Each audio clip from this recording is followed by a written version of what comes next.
Hello ಎಲ್ಲರಿಗೂ ನಮಸ್ಕಾರ. Welcome back to my YouTube channel. ಇವತ್ತು ನಮ್ಮ ಪಾಪಗೆ ಕಿವಿ ಚುಚ್ತಾ ಇದ್ದೀವಿ. ಸೊ ಅದಕ್ಕೆ ನಾನು ಮಾರ್ನಿಂಗಿಂದನೇ ವ್ಲಾಗ್ ಮಾಡ್ತಾ ಇದ್ದೀನಿ. ನಮ್ಮಮ್ಮ ಮಾರ್ನಿಂಗೇ ಇದ್ದು ಪೂಜೆ ಎಲ್ಲ ಮಾಡಿಟ್ಬಿಟ್ಟಿದ್ರು ಮತ್ತು ಟಿಫನ್ ಕೂಡ ರೆಡಿ ಇದೆ. ಇಡ್ಲಿ ಮಾಡಿದ್ದಾರೆ ಬಿಸಿ ಬಿಸಿ, ಮತ್ತು ಚಟ್ನಿ ಮಾಡಿದ್ದಾರೆ, ಮತ್ತು ಇನ್ನೂ ಕೂಡ ಇಡ್ಲಿನ ಬೇಯಿಸ್ತಾ ಇದ್ದಾರೆ. ಸೊ ಮಾರ್ನಿಂಗೇ ಕಿವಿ ಚುಚ್ಚಬೇಕು ಅಂತ ಹೇಳಿದರು 11 o'clockಗೆ. ಸೊ ಎಲ್ಲ ಕೆಲಸನೂ ಮುಗಿಸಿ ಟಿಫನ್ನು ಕೂಡ ನಮ್ಮಮ್ಮ ಮಾಡಿಟ್ಬಿಟ್ಟಿದ್ದಾರೆ. ಇನ್ನು ನಮ್ಮ ಕೃಷ್ಣ ಇವಾಗ ಎದ್ದೇಳ್ತು. ಎಲ್ಲರೂ ಆಟಾಡಿಸ್ತಾ ಇದ್ದೀವಿ. ಇವಾಗ ಎದ್ದಿದೆ ಅಲ್ವಾ, ಆಮೇಲೆ ಹಿಂಗೆ ಸ್ನಾನ ಮಾಡಿಸೋಣ ಅಂತ.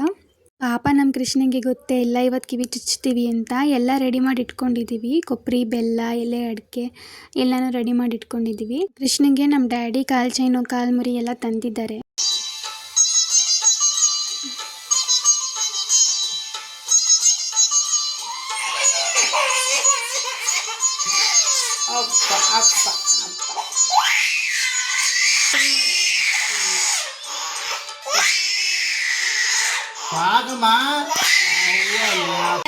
ಗೋವಿಂದ ಮುರಾರಿ ಗೋವಿಂದ ನಾರಾಯಣ ನಾರಾಯಣ ಗೋವಿಂದ ನಾರಾಯಣ ನಾರಾಯಣ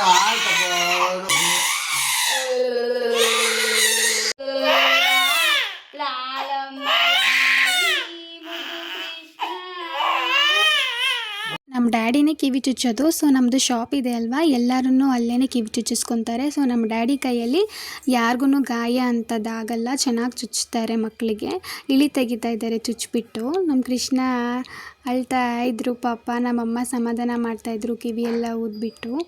ಆಮೇಲೆ ಕಿವಿ ಚುಚ್ಚಾದ್ಮೇಲೆ ಸ್ವಲ್ಪ ಬಾಯಿಗೆ ಬೆಲ್ಲ ಕೂಡ ಹಾಕ್ತಾರೆ, ಸಿಹಿ ತಿನ್ನಲಿ ಅಂತ. ಎಷ್ಟು ಕ್ಯೂಟಾಗಿ ಕಾಣ್ತಾ ಇದೆ ನೋಡಿ ನಮ್ಮ ಕೃಷ್ಣ. ನಮ್ಮ ಕೃಷ್ಣ ಅಂತೂ ಎಷ್ಟು ಕ್ಯೂಟಾಗಿ ಕಾಣಿಸ್ತಾ ಇದ್ದಾರೆ ನೋಡಿ. ಮಕ್ಳಿಗೆ ಕಿವಿ ಚುಚ್ಚಿದ್ರೆ ಅಷ್ಟೇ ಅಲ್ವಾ, ಎಷ್ಟು ಚೆನ್ನಾಗಿ ಕಾಣಿಸ್ತಾ ಇರ್ತಾರೆ. ಫುಲ್ಲು ಇನ್ನೋಸೆಂಟ್ ಫೇಸು ನಮ್ಮ ಕೃಷ್ಣಂದು. ಎಷ್ಟು ಚೆನ್ನಾಗಿ ಎಲ್ಲರೂ ನೋಡ್ತಾ ಇತ್ತು, ಪಾಪ ಅನಿಸ್ತಿತ್ತು. ಅದಕ್ಕೆ ನಗಿಸ್ತಾ ಇದ್ವಿ ಎಲ್ಲರೂ.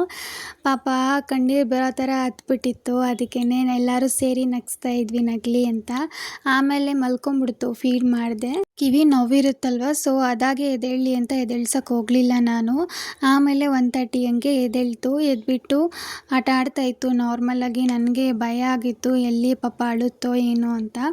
ಆರಾಮಾಗಿತ್ತು. ನಂಗೆ ಅದನ್ನು ನೋಡಿ ತುಂಬ ಖುಷಿಯಾಗಿ ನಮ್ಮ ಕೃಷ್ಣನ್ನ ಆಟ ಆಡಿಸ್ತಾ ಇದ್ದೆ ನಾನು, ನಗಲಿ ಅಂತ.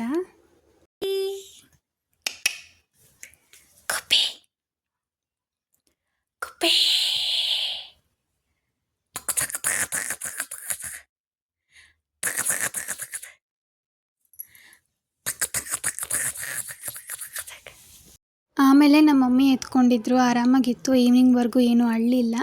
ಸೊ ಈ ವ್ಲಾಗ್ ನಿಮಗೆ ಇಷ್ಟ ಆಗಿದ್ರೆ ಪ್ಲೀಸ್ ನಮ್ಮ ಚಾನಲ್ನ ಸಬ್ಸ್ಕ್ರೈಬ್ ಮಾಡಿ ಮತ್ತು ಲೈಕ್ ಮಾಡಿ. Bye, see you in the next vlog.